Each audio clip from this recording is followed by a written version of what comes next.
Halo guys, gue Vanilla dari channel Gadget Pahlawan balik lagi. Kali ini kita kedatangan HP Transformer Edition dari brand Tecno. Kemarin Infinix sama BMW JKT48. Sekarang Tecno sama Transformer. Kira-kira transform experience apa yang ditawarkan oleh HP Tecno terbaru ini? Ya, cus, mari kita buka.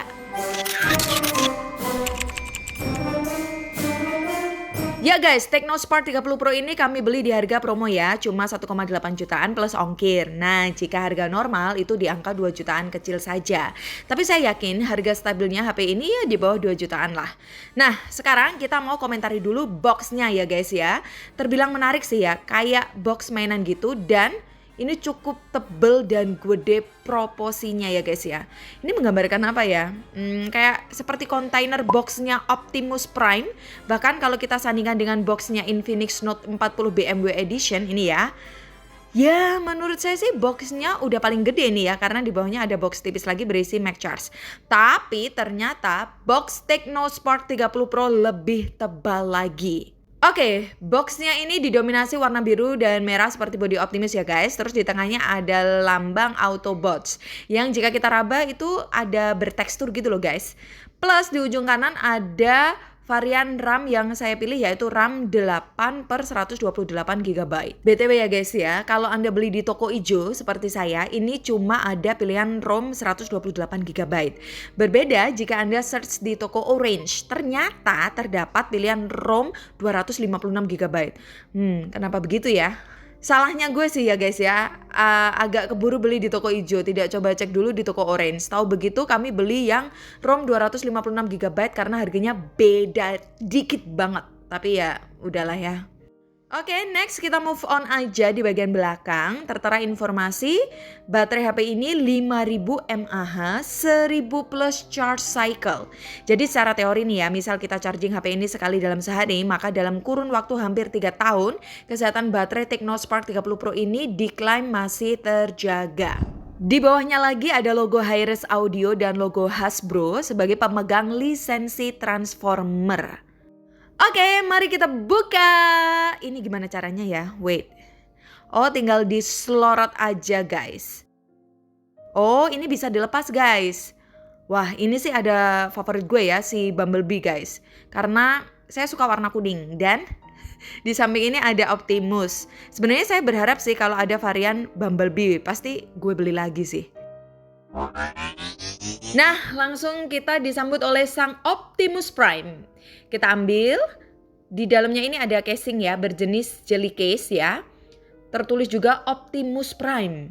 Secara bahan sih B aja ya guys ya. Seperti casing custom pada umumnya. Tapi baiknya bahannya nggak bau. Kan ada tuh ya kadang casing yang bau karet banget. Nah kalau ini aman guys, nggak bau. Terus ada juga ini kartu garansi dan tentu ada HP-nya. Masih sama, ada lambang Autobots-nya ya. Kita tiriskan dulu. Kemudian terus ini ada plastik ya guys buat ditarik. Nah, ini ada angpau dari Cybertune. Isinya apa ya? Oh, ini ada lift LED garansi 12 plus 1 bulan dan kertas panduan. Terus ini ada kabel USB A to C ya, SIM ejector, kemudian charger 33 watt dengan kualitas bahan. Wait ya, ini apakah masih sama dengan charger Infinix? Jika diketok ya, oh masih sama guys, agak kopong sih ya ini. Ya mungkin untuk menekan harga ya. Oh iya, kita nggak dapat tempered glass ya guys ya, seperti di Tecno Pova 6 atau Infinix Note 40. Tapi kembali lagi, segala kebutuhan primer HP ini sudah dilengkapi oleh Tecno di dalam boxnya. Untuk tempered glass Anda harus beli sendirilah ya. Oke, sekarang kita mau fokus ke HP-nya. Nah guys, untungnya di bagian layarnya ini sudah tertempel screen protector, jadi lumayan lah ya.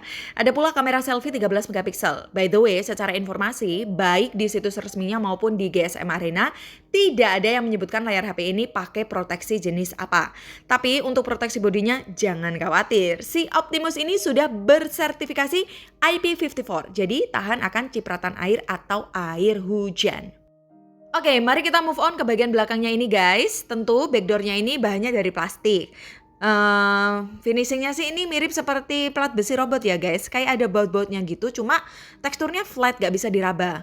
Konsepnya sih mirip ITEL P65 guys. Lumayan gampang kotor kalau kena sidik jari juga. Dan untuk model kameranya ini lumayan mencolok ya.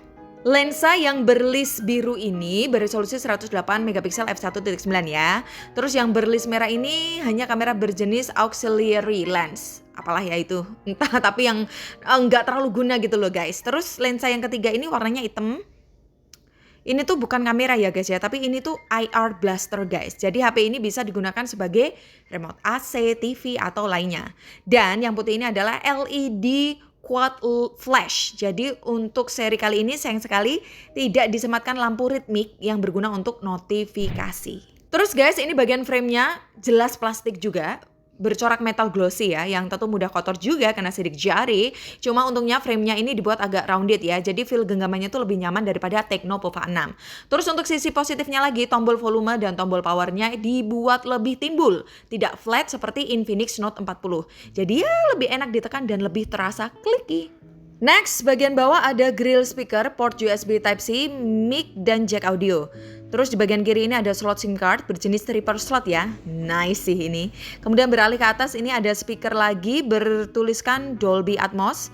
Jadi HP ini sudah dual speaker stereo, tapi sayangnya mic internalnya cuma sebiji aja guys. Mungkin ini sebagai pembeda ya antara seri Spark dan seri Pova. Overall sih untuk kualitas bodi Tecno Spark 30 Pro ini sudah cukup bagus ya. Tipis 7,4 mm dan ringan pula, ini cuma 188 gram. Kalau kita coba pasangkan casing, penampakannya seperti ini guys. Gripnya jauh lebih enak karena karet casingnya ini ternyata teksturnya halus, sehingga nyaman sih ini digenggam. Di belakang juga masih terlihat motif Optimusnya.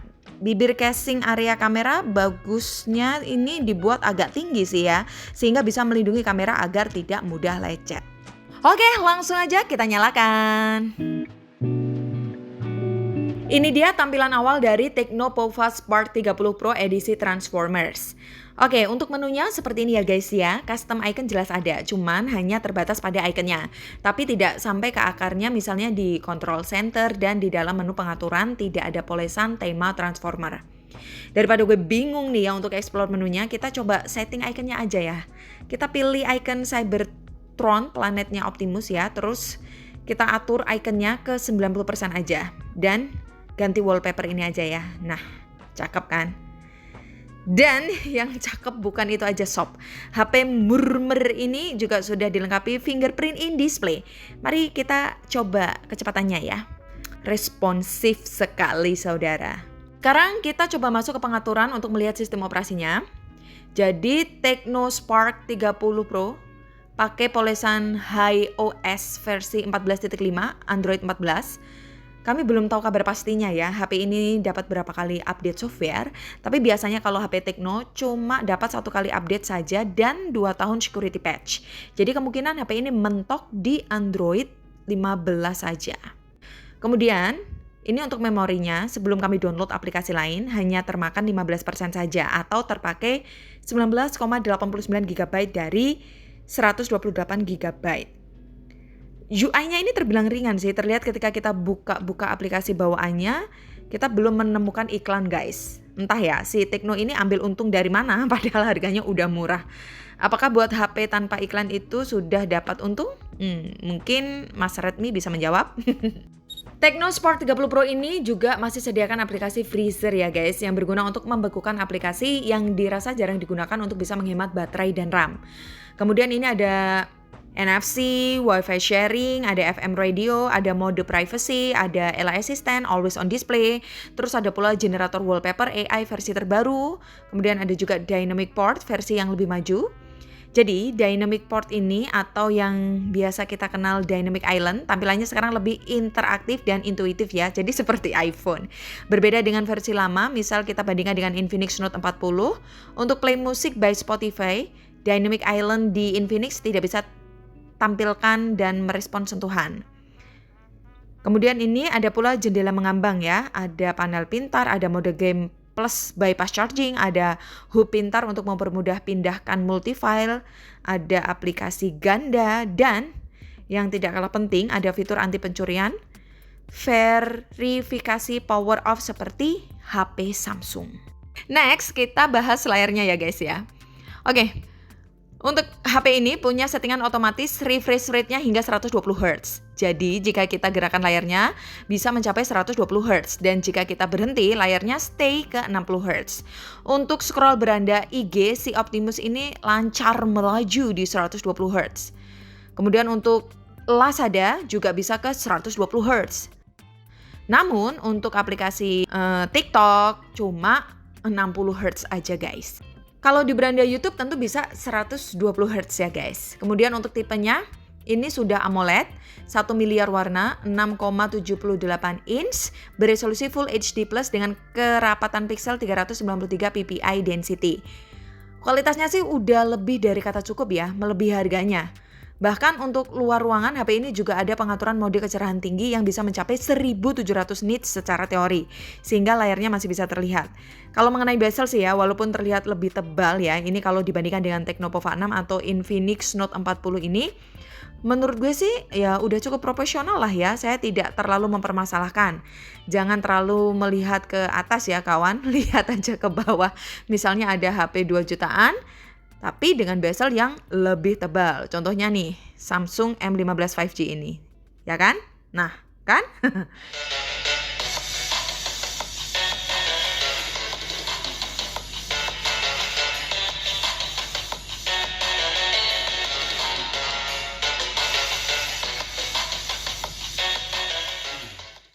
Ya guys, untuk kualitas dual speaker stereonya ini, semburan speakernya menurut saya kurang power sih ya. Baik speaker bawah maupun atasnya. Walaupun sudah di-tuning oleh Dolby Atmos, cuma ya kemungkinan karena terkendala oleh kualitas speaker. Jadi di setelan frekuensinya ke low mid aja, agar bassnya sedikit terdengar. Not bad lah ya, untuk ukuran HP 2 jutaan, speakernya masih jauh lebih baik daripada HP mono speaker. Tapi bukan terbaik di kelas dual speaker di range 2 jutaan. Oke, sekarang waktunya kita tes gaming guys. Seperti biasa kita coba main game Mobile Legends. Oke, di settingan grafiknya Tecnosport 30 Pro hebatnya udah unlock grafik ultra frame rate ultra guys. Dimana HP ini pakai chipset Helio G100 6 nanometer, RAM LPDDR4X dan ROM jenis UFS 2.2 yang dapat mencetak skor Antutu 400 ribuan guys, dan punya jenis sensor yang lengkap pula. Ada gyro hardware, jadi jika Anda player PUBG ingin beli HP harga mepet gitu ya, Tecnosport 30 Pro ini layak Anda pertimbangkan. Kemudian ini juga punya 10 multitouch, punya nilai sample rate tester 250 Hz. Sehingga nih ya, impresi awal gue dalam pergerakan analog dan skill pakai HP ini di dalam main game ML cukup responsif ya. Dan terhidung punya suhu yang stabil di angka 40 derajat Celcius. Kita mainkan match selama 66 menit rata kanan di indoor non AC. Si Optimus Prime dapatkan 99 FPS. Mantap bener. Jika baterai habis dan tidak ada kerjaan, Anda tuh bisa lanjut main game sambil colokin charger dan nyalakan bypass chargingnya guys. Next, terakhir kita masuk ke kamera ya. Settingannya ini terbilang cukup banyak guys. Sisi paling kiri ini ada potret AI GC ya, yang bisa rubah wajah kita lewat AI sesuai tema. Kemudian ada video, zoom yang disarankan 3 kali dan bisa mencapai 10 kali digital zoom. Untuk resolusi, baik back dan selfie video mentok bisa ke 2K 30 fps, tapi yang ada stabilizernya pada resolusi Full HD 30 fps. Nah, pada video ini pula kita bisa ambil video bokeh guys, yang efek bokehnya juga bisa diatur. Kemudian ada efek beauty, filter, dan pakai bingkai. Next, bergeser di sebelah kanan ada kamera AI dengan resolusi basic 12,7 megapiksel. Bisa lakukan lossless zoom 3 kali dan zoom digital 10 kali. Kita juga bisa ambil gambar lewat polesan AI standard atau cerah. Oke, untuk beralih ke 108 megapiksel, kita harus klik icon 108 megapiksel ini ya guys. Kemudian di resolusi 108 megapiksel juga bisa lakukan 3 kali lossless zoom. Sekarang kita coba shutter speednya. Lumayan cepat sih ya guys ya, padahal kan ukurannya 108 megapiksel. Nice Cep dia. Dan hasilnya pun sangat impresif menurut saya di kelas harganya. Terlihat wajah ponakan saya ini pakai mode standar, skin tone-nya cukup akurat guys. Kalau ingin lebih glowing lagi bisa dipilih mode cerah. Memang di mode ini kulit sedikit merona ya. Tapi bagusnya tekstur wajah tidak diperhalus. Detail masih tetap terjaga. Ya untuk HP di bawah 2 jutaan sih ini gokil sih ya guys ya. Oke, lanjut kita geser ke kanan lagi ya. Ini ada mode potret dan mode super malam. Terus di opsi lainnya ada mode vlog, selang waktu, video ganda, video singkat, sky shop, kamera pro, panorama, dokumen, dan pemotretan AR. Oke, untuk lebih jelasnya teman-teman bisa menikmati hasil dari kamera Technospark 30 Pro ini. Check it out. I know you told your friend you're not okay, and tell me what's wrong and why you never said you felt that way. And guess you're trying to stay strong and fake a smile until I look away. But I've known you too long, it hurts to watch your blue eyes fade to gray as you fade away, as you fade away. Ya guys, tes video dari Technospark 30 Pro ya. Untuk resolusi videonya sangat kompleks sekali, mulai dari HD 30 fps, Full HD 30 fps, Full HD 60 fps, dan sampai 2K 30 fps. Yang saya pakai ini adalah Full HD 30 fps karena ada stabilizernya guys. Dan untuk video gandanya ini bisa maksimal ke resolusi Full HD 30 fps guys. Serta untuk view-nya juga bisa kita gonta-ganti guys ketika kita record video ya. Seperti ini. Atau seperti ini kembali lagi. Nah, tapi sayang sekali guys ya, untuk Technospark 30 Pro ini mic internalnya cuma satu saja. Nggak tahu juga ya nanti kualitas suaranya bagaimana, teman-teman bisa komen ya. Apakah bagus? So guys, impresi awal gue ya tentang Technospark 30 Pro edisi Transformer ini. Desainnya subjektif banget sih ya. Bagi Anda yang kurang suka model beginian, jangan khawatir, Anda bisa pilih varian warna yang lebih netral. Kalau sudut pandang gue sih lebih ke arah salut aja ya sama usahanya Tekno membuat Technospark 30 Pro ini. Selain box dan spesifikasinya menarik, experience unboxingnya pun juga sempet dipikirin sama Tekno. Berlisensi resmi pula, padahal harganya di bawah 2 juta loh. Tapi terkadang harga HP yang terlalu murah ini bisa buat orang senang dan bertanya, yakin apakah nanti dalam pemakaian keseharian tanpa kendala? Nah, di review nanti kita akan coba kupas tuntas performanya dalam keseharian agar bisa mempermudah Anda dalam menentukan pilihan buy or skip. Oke, begitu saja konten unboxing Technospark 30 Pro. Jika ada kesalahan pengucapan dan informasi spesifikasi, kami mohon maaf. Saya Vanilla dari tim Gadget Pahlawan, pamit. Bye guys.